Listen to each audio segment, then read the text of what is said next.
Hello, my friends. Welcome back to Beloved Fragrance Finds here on YouTube. Thanks for joining me this week on my dedicated reviews. I have another one here from Caramel Sundays that I got from their September 14th restock. If you didn't watch my unboxing video, you can check that out. It is on my channel.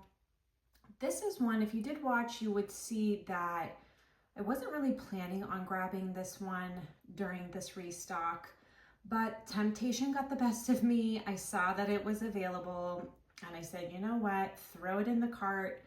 Let's take a chance on this. McKenna over at The Joyful Candle spoke very highly of this one in her review. She told me that she thought it would be one that I would really enjoy.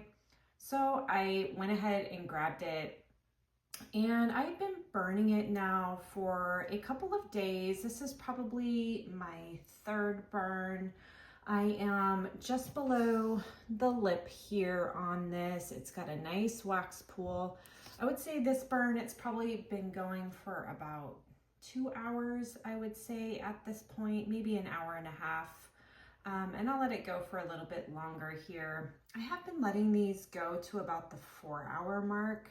I'm finding that I get a better scent throw the longer I let these burn, but never more than 4 to 5 hours, because then I feel like things get a little wonky with wicks, and that's with any candle brand, honestly. Other than Kringle, I feel like Kringle kind of holds strong for many hours of burn time, but yeah, I have been letting these burn a little bit longer and seem to be getting a better performance that way. So let's go ahead and start with the scent notes on Trick or Treat. So this has top notes of lemon zest, nutmeg and orange zest, mid notes of caramel apple and whipped vanilla, and base notes of sugar crystals, velvet musk, and candied fruit. So what I'm picking up on this candle, you guys, to my nose, this is coming across as I'm definitely getting the caramelized sugar. So I'm sorry, crystallized sugar. So I'm getting like a crystallized sugar feel from this in the candied fruit notes. I wouldn't necessarily say it's like lemon or lime per se. And I know others had commented on Caramel Sunday's website saying this came across as Skittles. I can slightly see how one would say that, but it's not an overly candy, hard candy type of fragrance to me. And I think the reason for that is the velvet musk that's in this candle. It's absolutely beautiful. And the velvet musk is really what makes this an elevated scent. It makes it sophisticated. It makes it feel a little upscale and bougie. It keeps it from being that like overly sticky, sweet, hard candy fragrance. I think if the musk wasn't in here, I think if the whipped vanilla wasn't in here, that this candle could potentially go that way. But the addition of the musk just really, really rounds this fragrance out really nicely.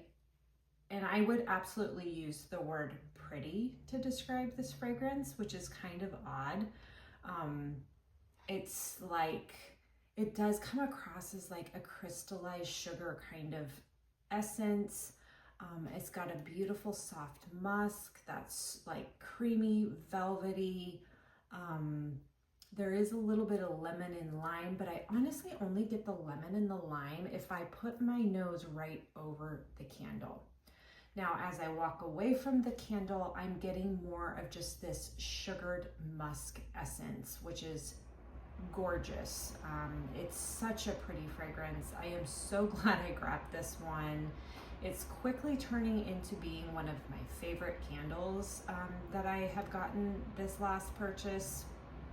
It's really, really unique. It's really beautiful. And the best part, you guys, as we go into throw on this one is going at a 7 out of 10, possibly even an 8 out of 10. So I started burning this in my powder room, downstairs bathroom. Thought, okay, let's see what happens here. Within 30 minutes, I could smell it outside the bathroom. So I'm like, okay, this is a good sign.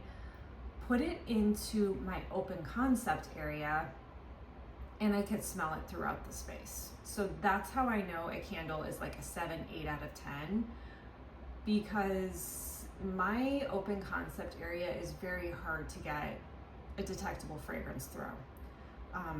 It fills up, it's in my kitchen right now, and it fills up the entire kitchen area going into my open concept area. I can smell this candle. And it's interesting, this one kind of has a journey.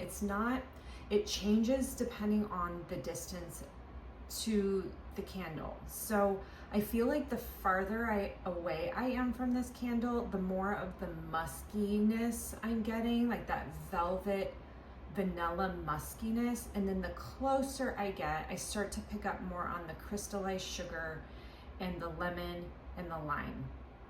Now, the notes of caramel apple, I don't detect in this. This to me is not a caramel apple fragrance. I don't smell any caramel apple. If it's in there, it's melding in with whatever the candied fruit notes are. So I do get like a candied fruit essence, but think more along the lines of one of those jelly candies that are coated in like sugar, like those peach jelly rings, but not peach. So more like a lemon lime version of those type of candies. That's kind of what I'm getting from this with the musk. So this is a really, really pretty fragrance. I know it's a returning favorite for them, so I'm assuming it will stay in the rotation into next year.